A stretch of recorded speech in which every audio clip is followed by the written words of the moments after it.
Indian ले और या फिर हम इम्पोर्टेड ले, इनमें डिफरेंसेस क्या है, उससे इससे क्यों ना ले हम, वो मैं समझाएंगे। Okay okay sir.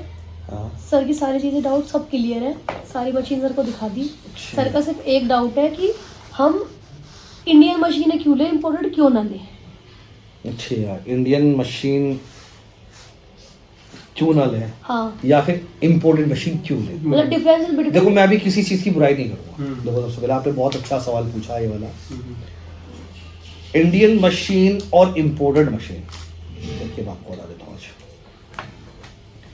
अगर आप देखेंगे दोनों में कोई ज़्यादा अंतर नहीं होता।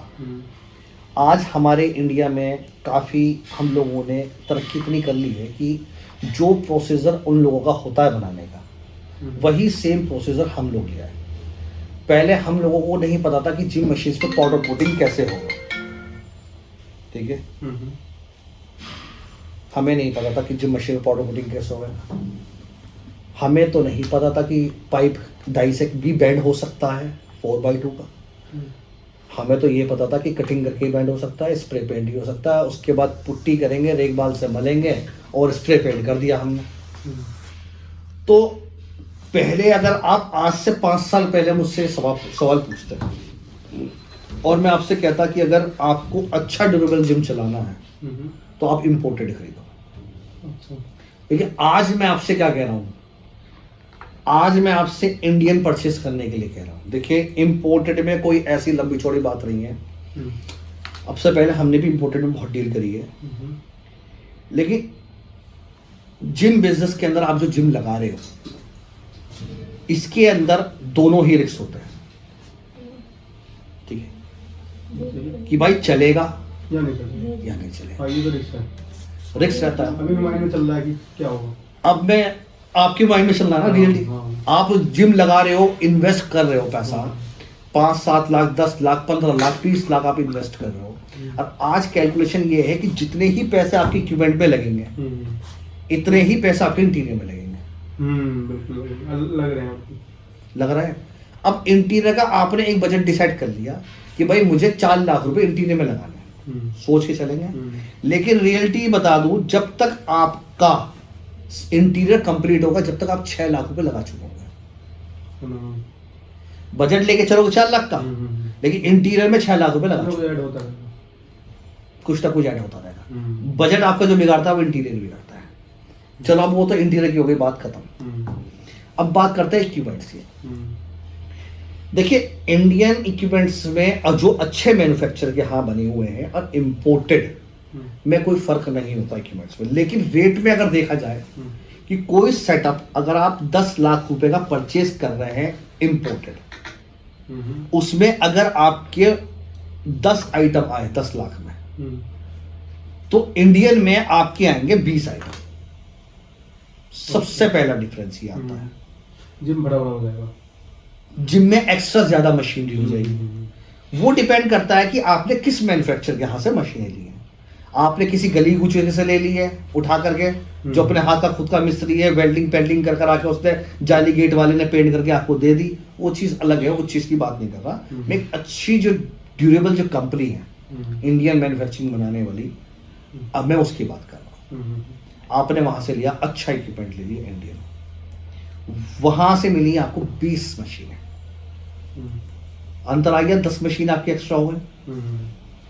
और दूसरी बात मैंने सबसे पहले आपसे क्या करी कि रिस्क होता है। तो मैं जब मेरे को रिस्क लेके चल रहा हूं तो मैं रीसेल वैल्यू को कैसे भूल जाऊंगा। ये कड़वी सच्चाई है। आज आपकी बात से पहले मैं सुबह इसी टॉपिक पे एक वीडियो बनाने वाला था, जो मैंने अपने अभिषेक से बोला था कैसे, जो मैंने कहा भाई एक वीडियो बनाते हैं इंपोर्टेड सेटअप पे, क्योंकि आजकल बहुत ज्यादा ग्रुप में आ रहे हैं सेटअप बिक्री के। इंपोर्टेड सेटअप, एक बंदे ने अपने सेटअप में 70 लाख रुपीस लगाए थे, 70 लाख रुपए। अब वो ऊपर वाला बेहतर जाने वो सच बोल रहा है या झूठ बोल रहा है, लेकिन उसके अंदर 15 उसके अंदर स्पिन बाइक की थी, अच्छा 6 उसके अंदर ट्रेडमिल थे जो कि ग्रुप में पड़े हुए हैं। अब वो यूं कह रहा है भाई इसके मुझे कोई 20 ही दे दे। अच्छा, कहां 70 लाख और कहाँ 20 लाख रुपए, 50 लाख और डिफरेंसेस हो गया। 50 लाख रुपए उसने जिम पे घटाए। और जब वो उसने वीडियो डाली और जब मैं उसका इंटीरियर देख रहा था, अब मैं आपको एक बार दिखा देता हूँ, जब मैं उसका इंटीरियर उसका जो इंटीरियर उसका मैं देख रहा था, तो इंटीरियर में भी जिसे कहते हैं ना बहुत अच्छे वाले पैसे अच्छा, वो लगा रखे थे। 1 करोड़ रुपए खर्च कर दिया उसने। बहुत पैसा खर्च किया था उसने, लेकिन भाई जगह इतनी बड़ी थी कि रेंट भी नहीं दिया जा रहा था। ये देखो, ये 15 स्पिन बाइकें खड़ी हैं। ओहो, इंटीरियर देखो, ये है कहाँ का? ये इसे ऐसे तो बहुत आते थे मेरे पास बिकने का, हाँ, जिनकी रीसेल वैल्यू ना की बराबर होती है इंपोर्टेड की। अच्छा 15 स्पिन बाइकें खड़ी हैं। अच्छा, ये रीसेल वैल्यू उसकी जो नहीं आ रही और हमारे इंडियन की आएगी, उसमें फर्क क्या है? अब आओ बता तुम, हाँ। इंडियन में बेनिफिट क्या होता है। हाँ, अब आपने मिसाल के तौर पे कोई भी इक्विपमेंट मुझसे अगर 20 रुपए का परचेस किया आज, ठीक है, अब आप 2-4 साल 5 साल बाद अगर आप उससे इक्विपमेंट को आप सेल करेंगे, तो वो आपका 100% गारंटी बता रहा हूँ, वो आपका 20 रुपए में ही बिकेगा। वो कैसे? आप कहोगे यार पुराना हो गया, पुराने के क्या पैसे घटेंगे नहीं? हाँ घटेंगे, क्यों नहीं घटेंगे, लेकिन उसके बिहाफ पे नया के तो पैसे बढ़ रहे हैं। आज 20 रुपए की चीज है तो कल 20 रुपए की थोड़ी रहेगी, नहीं रहेगी, नहीं कल को 30 रुपए की होगी। तो पुराना आपका 20 रुपए का आराम से कोई भी परचेस कर ले। इंडियन जीपीएस में एक तो मेंटेनेंस बहुत कम होता है। अच्छा, मेरे पास ऊपर एक लैकर लेगिस्लेशन खड़ी है, इंपोर्टेड है, उसका एक ऊपर का लॉक हो गया। वो डिस्प्ले शिफ्ट करने के पहले मेरे डिस्प्ले कहीं और थी, तो यहाँ पे शिफ्ट जब करी थी तो शिफ्टिंग के दौरान उसका एक लॉक हो गया। आज 2 साल हो गए, उसका लॉक नहीं मिला। एक लॉक होने से पूरी लैकर लेगिस्लेशन मशीन पूरी मेरी वेस्ट है। वेस्ट है वो सर। आप उसे चला के देखोगे तो उसका वेट यूं होता है, ऊपर पाइप ही नहीं लगा हुआ उसमें। आप लोग यार ये क्या है, हमें पता है क्या है, मिल ही नहीं रहा। हमने पूरी एड़ी से चोटी का जोर लगा लिया, हम तो मैन्युफैक्चर हैं। दूसरा पार्ट लेके मैंने खैरात वाले से कहा भाई ये बना के दे दे, भाई साहब नहीं बनने का। अच्छा, कोई नहीं भाई पाएगा। ऐसे कैसे नहीं बनने का, ये भाई साहब बन ही नहीं सकता। ये एक पार्ट खो गया, पूरी मेरी मशीन बेकार। हाँ, ये फर्क है। गद्दी मेरी फट गई, यकीन मानना, प्लास्टिक की नीचे से कवर्ड है, गद्दी वाला कह रहा भाई साहब पूरी गद्दी ही चेंज होगी, कपड़ा नहीं चढ़ सकता इस पे। क्यों? कपड़ा मैं चढ़ाऊंगा तो पीछे स्टेप कहाँ करूंगा, पीछे तो प्लास्टिक लगी हुई है इसके अंदर, स्टिक कहाँ होगी, चिपकेगी कहाँ चिपकेगी। बहुत प्रॉब्लम्स है। बैलेंस आउट हो गया तो कोई ताकत नहीं है कि उसका बैलेंस ठीक करता मशीन का। लेकिन इंडियन जिम इक्विपमेंट्स में खासियत क्या है, आपने इक्विपमेंट मेरे से लिया, कल को किसी कारण हमारा आपका कांटेक्ट नहीं हो पाना, किसी भी कारण, कोई भी कारण मान लो, डिस्टेंस है, तो आप हमारे पे डिपेंड नहीं रहेंगे। यूनिवर्सल साइज होते हैं, कहीं पर भी जाओ वहां से आप चीज परचेज कर लो और अपने जिम में फिट कर दो। पूरे इंडिया लेवल पर, पूरे इंडिया लेवल में, चाहे कैचर हो वो भी आपको यूनिवर्सल साइज है, कहीं से भी मिल जाएगा, किसी भी मैन्युफैक्चर से, किसी भी दुकानदार से, करोल बाग में, दिल्ली में जाके कहीं भी ऑनलाइन आप परचेस कर सकते हैं। वो कैचर का सबका सेम साइज होता है, सबका सेम साइज। यूनिवर्सल पुली 4 इंची की, 3.5 इंची की, 5 इंची की, पुली किस नायलॉन की पुली है, इंपोर्टेड भी नायलॉन की पुली यूज हो रही है। अच्छा, अब कुछ लोग एल्यूमिनियम की पुली लगवा देते हैं कि भाई मुझे इंपोर्टेड दिखाना है। हाँ, अब उनसे मेरा ये सवाल है, अगर आपने पुली के बारे में पूछा तो ये उनसे ये सवाल है कि भाई नायलॉन की पुली आपने हटा के एल्यूमिनियम की लगा दी, अब एल्यूमिनियम की पुली पे रबर कोटेड वायर चल रही है, वो कैसे कामयाब है? क्योंकि एल्यूमिनियम रबड़ खा जाएगा। हाँ बिल्कुल खा जाएगा, यही पूछने वाला था अभी। खा जाएगा, या तो एल्यूमिनियम उसका दोनों सेम मेटल हो, उस पे एल्यूमिनियम पे विदाउट कोटिंग वायर चले, दोनों सेम मेटल होने चाहिए, बिल्कुल, तभी नहीं तो फिर तभी तो निभेगी। एक पॉजिटिव नेगेटिव को दोनों को तार मिलाओगे तो भाम तो होगा ही, वो जल्दी गिर जाएगा। ये लॉजिक होते हैं काम करने के, जो कुछ लोगों के पास नहीं है। एल्यूमिनियम पुली लगा के दी भाई, इंपोर्टेड है भाई, चलेगी कितने दिन ही है वायर इस पे, हर 2 महीने में वायर घिसेगी, हर 2 महीने में आप वायर चेंज करते फिरोगे। मैं कह रहा पुली का कुछ नहीं बिगड़ लगा। अगर आपने एल्यूमिनियम की पुली छोड़ के नायलॉन की लगाई, कितने रुपए पुली है? 45 रुपए की पुली। कितनी पुली खराब कर दोगे 2 साल में? 2 पुली खराब कर दोगे। मैं कह रहा 10 पुली भी खराब कर दोगे 2 साल में, तो भी कोई दिक्कत नहीं। तो भी कोई फर्क नहीं पड़ता। 45 रुपये क्या? हाँ। ये सच्चाई है। इस चीज पे बहुत कम लोग ध्यान देते हैं, और जिसने ध्यान दे दिया वही कामयाब है। मैं हमेशा कहता हूँ इन्वेस्टमेंट कम से कम लेके चलो। मैं ऑल इंडिया के जिम इक्विपमेंट्स के ग्रुप में मैं ऐड हूँ।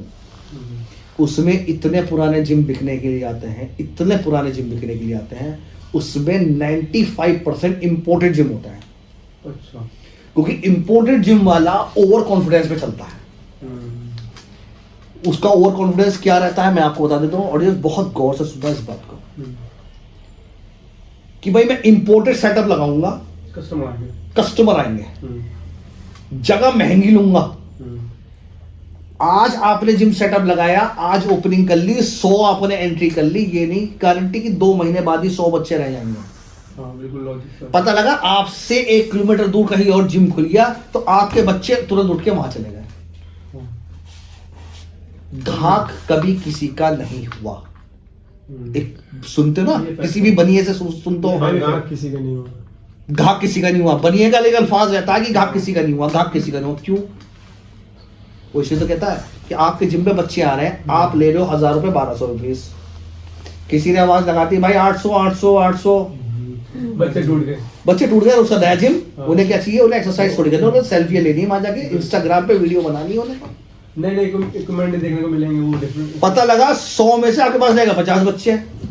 हाँ। अब 50 बच्चों की जो एंट्री फीस है वो तो आपका रेंट ही है। बिजली का बिल कहां से दोगे? उसके बाद आपका भी तो खर्चा है। सही बात, बंदा रहेगा, सफाई के लिए लड़का भी रखोगे, मशीनों की मेंटेनेंस वो भी तो रखोगे। हमेशा मैं क्या कहता हूं कि कम से कम रेंट होना चाहिए, कम से कम रेंट। जगह चाहे कितनी बड़ी हो उससे कोई डिपेंड नहीं करता। मैं जगह पे कोई शर्त नहीं करता भाई जगह छोटी हो या बड़ी हो, कितनी भी बड़ी जगह हो कितनी भी छोटी हो, कम से कम रेंट होना चाहिए। रेंट कम होना चाहिए, क्योंकि 99% जिम हमारे इंडिया में रेंटेड होते हैं। उनकी जो जगह होती है वो रेंट पे होती है। ओवर कॉन्फिडेंस में मारे जाते हैं। इतना ओवर कॉन्फिडेंस आ जाता है कि इंपोर्टेड सेटअप डाल दिया, इंटीरियर में 5-7 लाख रुपए लगा दिए, पता लगा वो रेंट की जगह है। और लैंडलॉर्ड क्या खेल खेलता है सर पता है? जिम चलता तो रेट बढ़ाता, जिम नहीं, रेट नहीं बढ़ाता। वो कहता है भाई साहब ऐसा है, नीचे वाले को परेशानी हो रही है, आप जिम खाली कर देना। अब उससे देख लिया कि यार रेंट से ज्यादा कमा रहा है, ये रेंट भी दे रहा है, तो मैं ही क्यों ना खोलूं। वो हमारे पास आता है, भाई साहब आपकी कंपनी का जिम है ना ये? हाँ भाई साहब यहाँ मुझे जिम लगा रहा है। उसे फ्री में इंटीरियर वो मिल गया। क्या क्या चीजें ले जाओगे? बल्ब भी तो खोल के ले जाओगे, मैटिंग की तो ले जाके जाओगे, नहीं ले सकते। वॉलपेपर थोड़ी उखाड़ लोगे, बिल्कुल उसका कोई पैनल थोड़ी उखाड़ लोगे, और उसके जिम पे जो बच्चे हैं उन्हें थोड़ी भगा दोगे। तो इंजीनियर वाइज वो तो वही आएंगे। बताइए। हमेशा अगर आप कुछ भी खा रहे हो तो भैया दाल में भी कंकर देख के खाओ, निकालो उसे अलग, दिमाग लगाओ चीजों का। फिर मिला के आप ये कहना चाह रहे उससे ना लेके बंदा इंडियन पे रहे, इंडियन पे रहे तो बेटर है। सर्विस इंडियन की अच्छी रहेगी। एक तो अगर हमारे हाथ से बंदा आपके यहाँ आ भी नहीं रहा ना जिम सर्विस करने के लिए, तो आप इजीली खुद भी कर सकते हो। हाँ, लेकिन इंपोर्टेड में अगर आपको एक वायर भी बदलनी पड़ गई ना, तो आपको पूरे कवर का पैनल खोलना पड़ेगा। एक उसके टूल के साइज अलग, उसका पेच का अलग साइज, बारीक चूड़ी का पेच होते हैं। एक पेज भी खो गया तो पूरे इंडिया में गारंटी है मिलने का नहीं है। जहाँ से लिया था वहीं पे जाना पड़ेगा। जिस इंपोर्टर से लिया था उसके तो 10-20 चक्कर काटेंगे, उसके नखरे झेलने पड़ेंगे, जब जाके वो आपको देगा। जितने पैसे बोलेगा उतने देने पड़ेंगे। वो उनकी इसी चीज में तो कमाई है। वो तो चाहता है कि आपका सामान खोए, आपकी मशीन पर प्रॉब्लम आए, वो कहेगा भाई साहब इतने की है, आपको पता इसके अलावा कहीं और मिलेगी नहीं, देने ही पड़ेंगे। सामान पड़ा है। वही वाली हिसाब है ना कि जब वो कोई हमारा पेशेंट वेंटिलेटर पे होता है, डॉक्टर कह देता है कि भाई इतने खर्च जमा कर दो, करने पड़ेंगे, फिर बस आवाज फिर आदमी उस पर बार्गेनिंग नहीं करता, अबे यार तू पैसे वगैरह से बचा। तो मुझे उन लोगों पे रियलिटी में बहुत हंसी आती है कि जो ऐसी बेवकूफी के कदम उठाते हैं। भाई इम्पोर्टेड ठीक है लगाओ, मैं मना नहीं कर रहा, लेकिन इतना बड़ा भी इम्पोर्टेड सेटअप मत लगाओ। अभी एक मैंने देखा, एक यूट्यूबर है, तो वो आया 15 लाख में जिम सेटअप आपके बजट में। अबे अकल के दुश्मन, 15 लाख किसका बजट होगा भाई? भाई मेरे पास कमेंट आते हैं, भाई 2 लाख में जिम मिल जाएगा, 2.5 लाख में जिम मिल जाएगा। मेरे पास ऐसे ऐसे कमेंट आते हैं। उन लोगों को अपना एक स्टार्टअप करना है, उन्हें बिजनेस शुरू करना है। तो 15 लाख होंगे, वो खाला पागल है, वो जिम खोलेगा? 15 लाख में वो फैक्ट्री ना डालेगा किसी चीज की, वो कुछ और काम ना करेगा 15 लाख में। इंटरेस्ट पे देके भाई ना बहुत मोटे पैसे कमाएगा। वो पागल है। 15 लाख रुपए जिम में करेगा, उसके बाद 5-7 लाख रुपए ऊपर से इंटीरियर में भी खर्च करेगा, 20-22 लाख का खर्चा बैठ जा। जिम बिजनेस उन लोगों के लिए है जिनका बजट लास्ट 6-7 लाख रुपए तक का है। ये सच्चाई है। अगर जिनका बजट 15 लाख 20 लाख है ना, और वो कह रहे हैं कि भाई मैं जिम खोलना चाह रहा हूँ 15-20 लाख रुपए लगा के, 50 लाख लगा के, या 1 करोड़ लगा के, उससे बड़ा बेवकूफ दुनिया में कोई नहीं है। हम जिम इक्विपमेंट्स बना रहे हैं, आपको ताज्जुब हो रहा होगा कि हमारे मुंह से ये वाली बात सुन लो। क्यों भाई देखो, कल को ऐसा नहीं होना चाहिए कि कल को आप यूं गए भी, हमें बजाज जिम इंडस्ट्रीज में गया था और भाई मुझे सही राय मिली। अगर जिम आपका नहीं चला तो फंस जाएंगे। क्या करोगे? फंस जाएंगे। कितना लॉस होगा? भाई अच्छा भी देख रहे हो तो बुरा भी तो देख के चलो। हाँ, दोनों चीज देख। प्रॉफिट देख के चल लो तो लॉस भी तो देख के चलो। बताओ। इन इम्पोर्टेड इक्विपमेंट्स में लाने में कोई परेशानी नहीं है, चाइना से इंपोर्ट कराओ। अच्छा, सॉफ्टनेस में, स्मूथनेस में अगर फर्क, सब चीज बराबर हो, सेम होती है सब चीजें, सब चीज सेम होती है। स्मूथनेस का जो डिपेंड होती है, मैं आपको बता दूं, वो वेट के ऊपर चलने के ऊपर डिपेंड होता है। अच्छा। अगर मशीन जाम है या फिर उसका अलाइनमेंट गलत है, अलाइनमेंट में गलत है तो समझ लो मशीन नहीं चलेगी, चाहे वो इंडियन हो चाहे इंपोर्टेड हो। अगर उसका अलाइनमेंट ठीक है, अगर प्लेट का सेंटर 7.25 इंची सेंटर है और सुराख भी आपके 7.25 इंची सेंटर पे हुए हुए हैं, एक्यूरेट है सारी चीजें, तो मशीन तो सारी स्मूथ चलेंगी। अगर वो टाइट नहीं चले तो समझ लो मशीन गलत बनी हुई है। उसमें इंडियन क्या इंपोर्टेड क्या? हाँ, वो तो लॉजिक, जो सेंटर नहीं बैठ रहा, तो सेंटर ही नहीं बैठ रहा तो उसमें इंडियन क्या इंपोर्टेड क्या? बताइए। इंडियन इक्विपमेंट्स कम रीजनेबल रेट्स पे, आपके लॉन्ग टाइम, और दूसरी बात क्या है खासियत, आज आपका 2 मशीन से जी भर गया, सेल आउट कर दो। मैन्युफैक्चरर से जिससे भी ली थी, आपको भाई इन मशीन के मतलब मुझे कुछ मशीन चाहिए, और अच्छा, मशीन दो, आपसे जो भी डिफरेंस है वो काट के आपको दूसरी मशीन दे दी, रिटर्न कर लेंगे, रिटर्न हो जाती है। अच्छा, उसका क्या बिगा? अच्छा। अब वापस आते हैं बहुत सारे ऐसे तो हमको चेंज कर लेंगे, कि भाई हमें पुराना सेटअप चाहिए, कुछ ये पुरानी मशीन चाहिए। जो पुराना, जो इंडियन जिम चला रहे हैं, उन्हें पता है कि 50,000 की चीज उन्हें 10,000 में मिल रही है, वो क्यों ना लेगा? वो दर्द से लेगा, लपक के लेते हैं। ट्रेडमिल आप आज 80,000, 90,000, 1 लाख का ट्रेडमिल खरीदो, आज खरीदो, कल को उसका फोटो खींच के आप किसी भी जिम वाले से कहो भाई ये मैं बेच रहा हूं, मेरा 1 दिन पुराना है, कितना का खरीदेगा? 40,000, 35,000 ऐसे रेट लगेंगे। अगर कोई आपका 80-85,000 का ट्रेडमिल खरीदेगा, अगर आपको कोई 70 भी दे दे, जो चाहे से, मुश्किल हो जाता है। रीसेल वैल्यू इंपोर्टेड की कम है। अब कोई इंडियन पेंटेक फ्लाई है, कोई मैन्युफैक्चर कोई 30 की बेच रहे हैं, कोई 28 की बेच रहे हैं, कोई 35 की बेच रहे हैं, कोई 42 की बेच रहे हैं। जिसका जितने बड़े भाव उसके रेट इतने बढ़िया। अब आपने एक रीजनेबल वाले से ले लीजिए, जैसे 30-32 का स्टेशन बेच रहा, आप अगले दिन जब किसी को बेचोगे तो 30-32 में आराम से खरीद लेगा। उसे पता है यार मैंने तो 2-3 जगह इंक्वायरी की थी, वहां 42 की मिल रही थी। और तोल के हिसाब से भी देखे जाए अगर लोहे के हिसाब से भी तो ऐसा 25-26 हज़ार की 27 हज़ार की तो तोल में बिक रही है। आज की रेट में अगर बताऊं, चलो मैं कह रहा मत बेचो किसी को, तुलवा दो। 80 किलो का तो वेट स्ट्रैक ही होता है खाली उसके अंदर।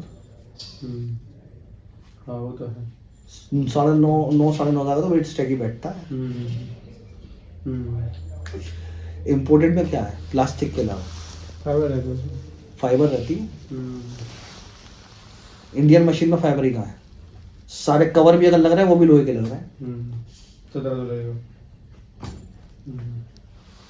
अब एक रीसेल वैल्यू, लो मेंटेनेंस, कम बजट में 10 लाख में 10 मशीनें आ रही इम्पोर्टेड, उस पर 10 लाख में आपकी 20 मशीन आ जाएगी इंडिया।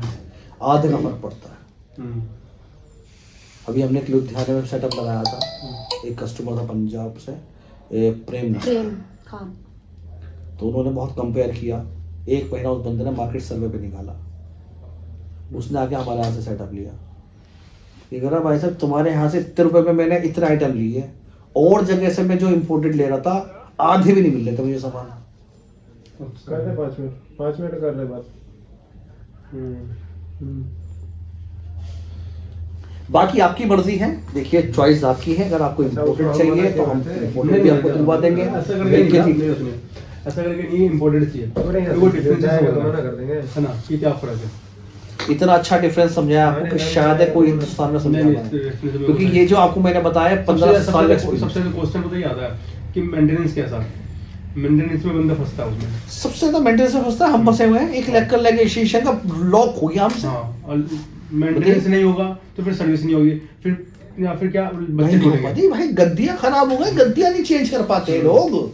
मुझे दिखा दो कोई, मैं अपने व्यूअर्स को चैलेंज कर रहा हूँ, मुझे एक आदमी दिखा दो कोई इंपोर्टेड मशीन की गद्दियां चेंज करवाई हो उसने। नीचे उसमें प्लास्टिक का वो कवर लगा रहता है, ऊपर उसमें गद्दी इनबिल्ड होती है भाई, पूरी ही गद्दी चेंज होती है, सीढ़ी चेंज होगी, पूरी सीट चेंज। आप अपने पास कैसे करके कवर चेंज हो जाएगा। हमारा जितना भी इंडियन तरीका है होगा, कपड़ा कभी भी चाहे जब चेंज करा लो, कुछ भी चेंज कराना कुछ भी चेंज करा लो। मशीन रीपेंट भी करानी है वो भी हो जाएंगे।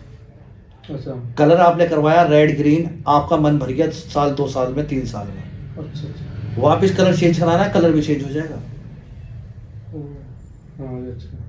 अच्छा, अभी जो हम कलर अपने हिसाब से अपने चॉइस से कर सकते हैं। कस्टमाइज अपने हिसाब से, बाद में भी अपने हिसाब से कस्टमाइज करा सकते हैं। ओके, आपका जी भर गया ब्लैक कलर से, अब आप चाह रहे हैं भाई जिम अपने सेटअप पे पूरा कलर चेंज कराना है, मुझे सेटअप दोबारा नया करवाना है, हम कलर करके नया करके ऐसे दे देंगे, आप पहचान भी नहीं पाएगा आपका सेटअप था ये। इम्पोर्टेड में कुछ भी नहीं कर सकते। वो फिक्स है। अगर एक पुली भी हो गई ना, पुली कवर तो भी नहीं मिलेगा, तो भी नहीं मिलेगा, तो कहाँ से लाए हैं। उसी के पास जाओगे। इम्पोर्टेड में स्क्रैप में इतना आइटम पड़ा है कि कबाड़ी भी हाथ में डाल देते लोहे बात है इम्पोर्टेड में तो ये ना कि भाई कौन सा यूएसए का, यूके का, चाइना का, कहाँ का। भाई देखो सब चाइना में बनना है। अच्छा, जितनी चीजें सारी सब चाइना में बननी है, सारी चीजें चाइना में बननी है। अब आपको मैं बता दूं मेरे टेबल पे क्या क्या चीज रखी है। आप कह रहे हो ये आईफोन है, ये भी चाइना, आई नो, बताओ ये भी चाइना। हाँ, पहले चाइनीज फोन से लोग किलसा करते थे कि अगर हम देखेंगी सच्चाई तो चाइनीज है, सब चाइना में मैन्युफैक्चर हो रहा है, असेंबल्ड इन यूके। फर्क होता है, मैन्युफैक्चर्ड इन चाइना, पार्ट्स जो उसके चाइना में मैन्युफैक्चर हो रहे हैं, लेकिन असेंबल्ड वो यूएसए में हुआ है, तो यूएसए का ट्रेड टैग लग गया उस पर। अब मैं पार्ट चाइना से खरीद के ले गया हूँ, कोई मशीन में यहाँ पार्ट जोड़ के बना दूँ, मैन्युफैक्चर इन इंडिया। देखिए सच्चाई क्या है मुझे तो पता है, ये तो पार्ट्स मैंने चाइना से ही मंगा रखे हैं। तो सब चाइना का होता है। ट्रेडमिल इंडिया में अभी तक कोई नहीं बना पाया, और अगर बना भी लेंगे तो हमारी कॉस्टिंग बहुत ज़्यादा बढ़ जाएगी। इलेक्ट्रॉनिक आइटम चाइना से कम्पीट नहीं कर सकते। राइट, हाँ ये बात तो फैक्ट, क्योंकि टेक्नोलॉजी क्या लगा। हाँ, इलेक्ट्रॉनिक आइटम में हम लोग चाइना से कम्पीट नहीं कर सकते। मशीनरी लाइन में आ जाओ, चलो देखेंगे कौन सा चाइना, हम देखेंगे। हमारा लोहा भी सही होता है, ऐसा कभी भी है ना? नहीं, लोहा तो लोहा ही होता है, लेकिन लोहे की बहुत सारी किस्में होती हैं। अच्छा, HR pipe, CR pipe, die steel, MS, SS, बहुत सारी तरह की लोहे की बहुत सारी रस्ट वगैरह ना लगे, ऐसा करके ये डिफरेंस है? नहीं, देखिए मैं आपको डिफरेंस क्या होता है, ये जो पाइप होता है ये दो फॉर्म में होता है, या तो HR में या CR में। अच्छा, जो मशीनों पे यूज होता है। ओके। अब HR जो बनाने का तरीका है वो हॉट रोलिंग, अच्छा, भट्टी से मिला। हाँ उसे कहते हैं HR यानी कि हॉट रोलिंग। अच्छा, CR कोल्ड रोलिंग, ओके। यानी कि वो ठंडे तरीके से बना। अच्छा, अच्छा, फर्क कुछ नहीं होता है, लोहाई सिर्फ बनाने का तरीका क्या है, रस्ट दोनों पे ही आएगा। अच्छा, रस्ट दोनों पे आएगा। HR पे भी आएगा, CR पे भी आएगा। इनफैक्ट CR में बहुत जल्दी आता है। अच्छा, कुछ मैन्युफैक्चर कहते हैं मशीनें हम CR में बनाते हैं। CR आज की तारीख में ऐसा है, जिस हिसाब से ये मौसम चल रहा है ना, हवा में नरमाहट है, तो CR जो चद्दर है हमारे पास रखी हुई है, हम एक रात के लिए छोड़ दें उसे, रस्ट आ जाएगा। अगले दिन सुबह रस्ट आ जाएगा। अच्छा, CR जो होता है बहुत सेंसिटिव पाइप होता है, अच्छा, अच्छा, लेकिन उसके अंदर पेंट के अंदर फिनिशिंग आती है। अच्छा, बिल्कुल फिनिशिंग है। पेंट के अंदर फिनिशिंग आती है, लेकिन सेंसिटिव बहुत ज्यादा होता है, उसमें रस्ट बहुत जल्दी आता है, क्योंकि पेंट जो करते हैं हम ऊपर ही तो करते हैं, पाइप के अंदर तो नहीं अंदर करते। नहीं जा सकता, कर ही नहीं सकते। अब टाइम के हिसाब से अंदर से रस्ट निकल के आता है उसमें बाहर, तो पेंट फूलना शुरू हो जाता है। अच्छा, वो खाया था। HR में ऐसा नहीं होता। HR में रस्ट बहुत मुश्किल से ही आएगा, अच्छा, आसानी से नहीं आता। तो इसलिए HR यूज करते हैं। एक तो पाइप में हार्डनेस होती है, उसमें सॉफ्टनेस नहीं होती, हार्ड होता है वो पाइप। कंपेयर ऑफ CR वो हार्ड होता है। तो कहाँ कौन सा लोहा लगाना है वो एक अच्छे मैन्युफैक्चरर को पता होता है। आधे से ज्यादा तो मैन्युफैक्चरर ऐसे होते हैं जिन्हें यही नहीं पता कि HR का मतलब क्या है, CR का मतलब क्या है। सच्चाई है, मैन्युफैक्चरर को ये भी नहीं पता कि HR का मतलब क्या है, फुल फॉर्म क्या है, इसकी गूगल ही करेगा, फुल फॉर्म निकालेगा। फुल फॉर्म निकालेगा। उन्हें यही नहीं पता होगा लोहे की कितनी नस्लें होती हैं। अब लोहा हम लेजर से काटते हैं, गैस कटर से काटते हैं, या आरी से काटते हैं। एक लोहा ऐसा है ना तो वो गैस कटर से कटे, ना वो आरी से कटे,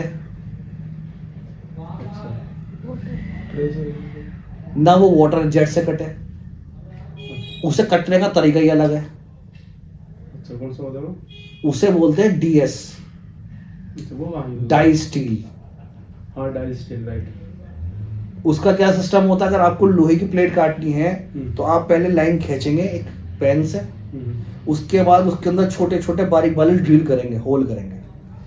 अच्छा, होल करने के बाद आप उसे तोड़ेंगे अच्छा, तो टूटेगा। लाइन खींच देते हैं बारीक बारीक होल करके, बारीक बारीक होल करके लाइन खींच देते हैं। जैसे पत्थर टूटता है ना, आपको पता है ना, पत्थर पे हथौड़े मार मार के वो गाड़ छेनियां गाड़ देते हैं, तो वो उस हिसाब से टूटता है। कटता नहीं, वो तोड़ना पड़ता है। वो स्टील लाइक जैसा वो तोड़ना पड़ता है, वो कटता नहीं है।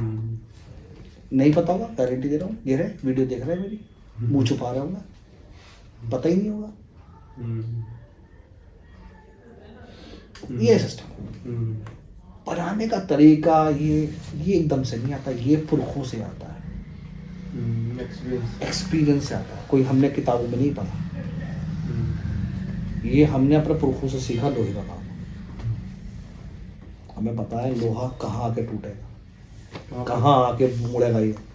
इसकी हिम्मत कहाँ तक की है, जान कहाँ तक है इसके अंदर, हमें पता है, हम जानते काम ही हैं। है। काम है, लोहार है, सही बात है। सैफी है, लोहार है, पुरखों से लोहे का काम होता रहा है।